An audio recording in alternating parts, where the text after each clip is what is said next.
This video accompanies my cover of the Pine Marten's Jig, which I've linked to in the description below.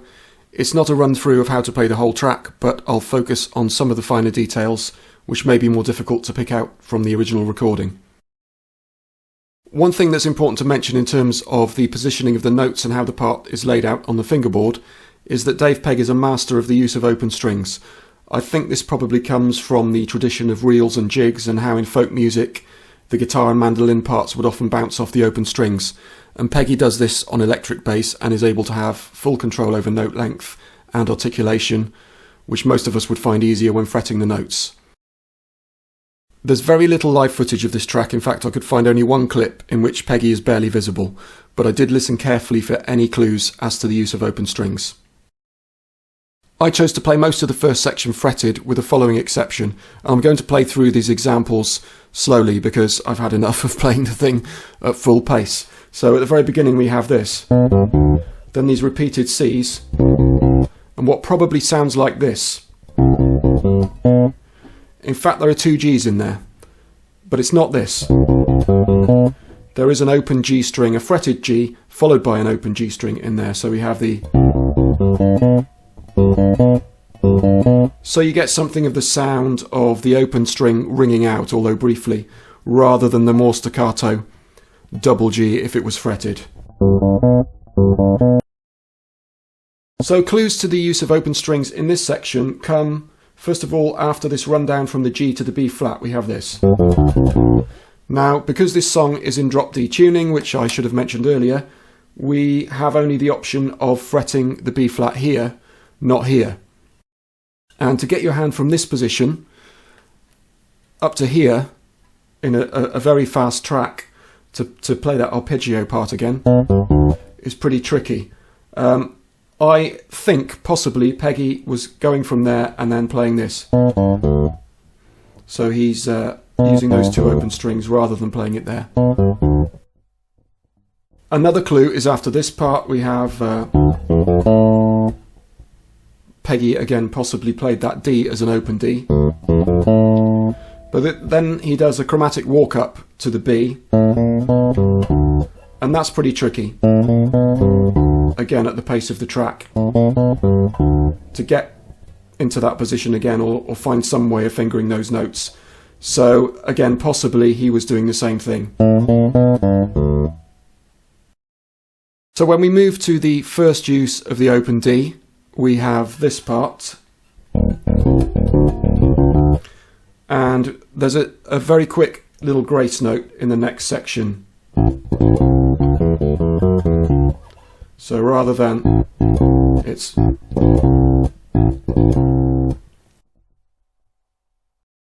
And the kind of equivalent part that happens after the next load of open D stuff, we have the ascending part. And then we have this. So there is that little triplet-y kind of thing in there. In the next section, after the... we have a really nice part. And that G is in there. It goes by quite quickly and it's difficult to hear. You could easily mistake it for a double D there. But there is a quick G in there. And then the part which ends this section before we go into the violin solo, we have the... then there is a G sharp there, and this. So that's a part that's quite difficult to make out on the track. It's a little bit muddy, goes by quite quickly. I'm fairly sure this is accurate.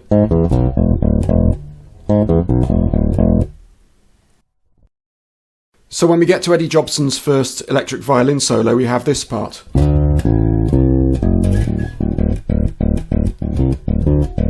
And we have these slides which happen, and the G sharp is played twice, so we have... And that happens both times.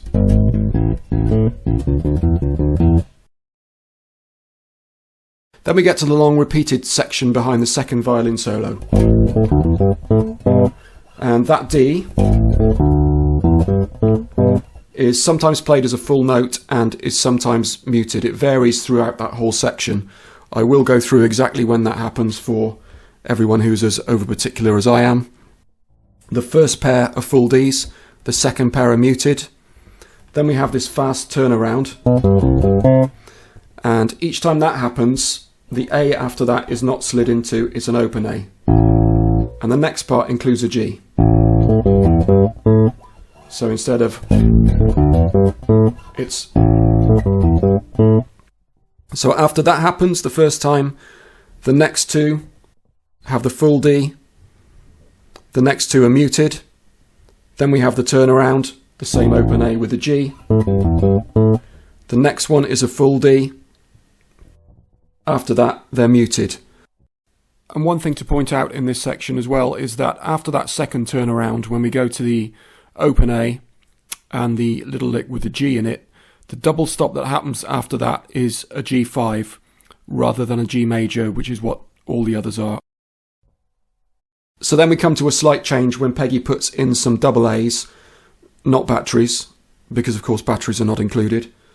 Some people will get that reference.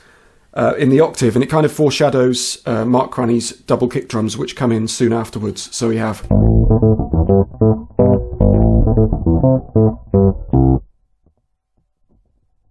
And in terms of the Ds, once those double A's start happening, we have 3 muted Ds and then 1 full D. Then from then to the end of this section, they're all muted. So this is a part where I think I've detected the use of some open strings again. After we slide into the A, it makes sense to play those 2 octave A's there. But I think what Peggy does is this.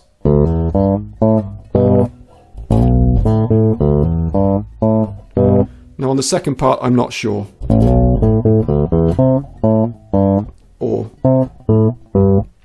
I can't tell exactly what he's doing, but given the speed of the track, I've chosen just to stay in that kind of safe rock box. So after the end of that section, we get a very welcome respite when there's just some drums and flute going on. The bass comes back in on the G, and the rhythm that it plays on the A is...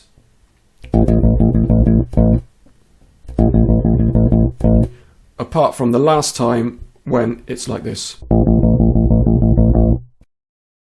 Then when we return to this part, and we have the same part from earlier in the track that had the grace note, this time it's missing, so it's just the...